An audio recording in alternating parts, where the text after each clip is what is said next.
warahmatullahi wabarakatuh. Perkenalkan, nama saya Najma Mayas. Perkenalkan, nama saya Siti Noviatul Jannah. Perkenalkan, nama saya Dias Gali Wiranti. Di sini kami ingin mempresentasikan biografi Muhammad Hatta.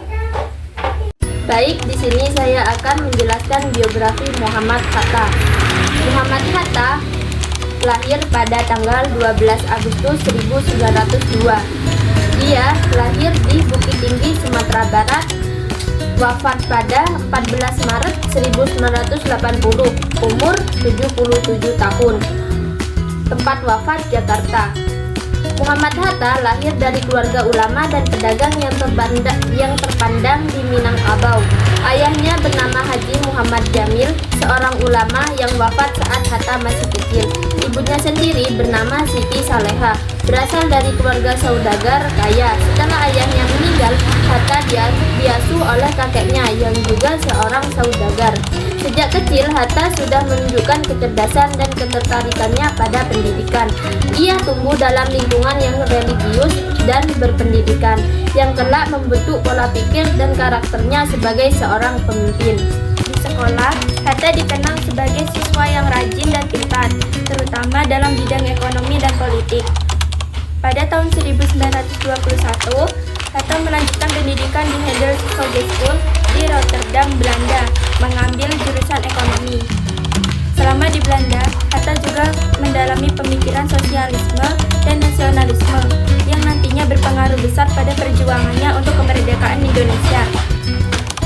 Saat di Belanda, Hatta aktif menjadi Perhimpunan Indonesia atau PI. Organisasi ini fokus kepada perjuangan kemerdekaan Indonesia dan menolak dominasi kolonial Belanda. Hatta menjadi ketua organisasi pada tahun 1926 sampai 1930. Sebagai ketua, Hatta banyak menulis artikel dan pidato yang menyoroti pentingnya kemerdekaan serta strategi perjuangan tanpa kekerasan.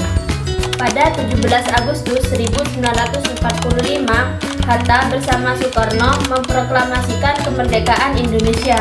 Ia turut menyusun teks proklamasi kemerdekaan Indonesia.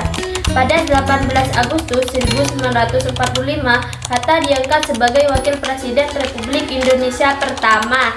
Ia berperan dalam membangun sistem pemerintahan awal, mengembangkan ekonomi Indonesia, memimpin diplomasi dengan Belanda.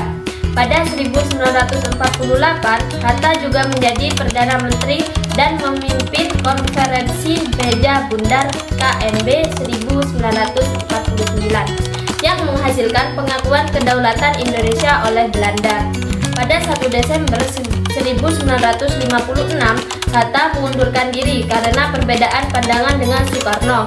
Ia lebih mendukung sistem demokrasi parlementer, sementara Soekarno menerapkan demokrasi terpimpin. Setelah mundur, Hatta tetap aktif dalam berbagai bidang, seperti menulis buku tentang ekonomi dan politik, mengembangkan koperasi di Indonesia atau dijuluki Bapak Koperasi Indonesia, menjadi penasihat pemerintah pada era Orde Baru. Meskipun tidak lagi di pemerintahan, Hatta tetap dihormati sebagai tokoh bangsa.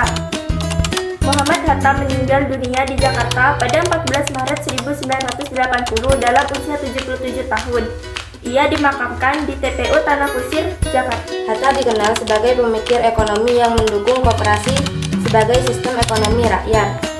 Ia juga menekan pentingnya demokrasi, keadilan sosial, dan pendidikan dalam membangun bangsa.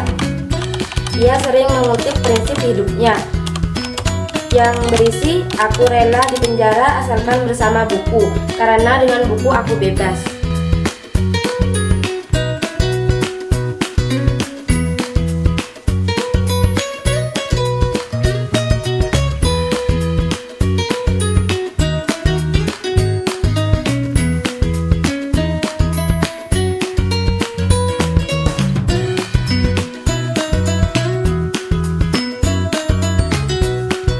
Itulah penjelasan biografi Muhammad Hatta dari kami.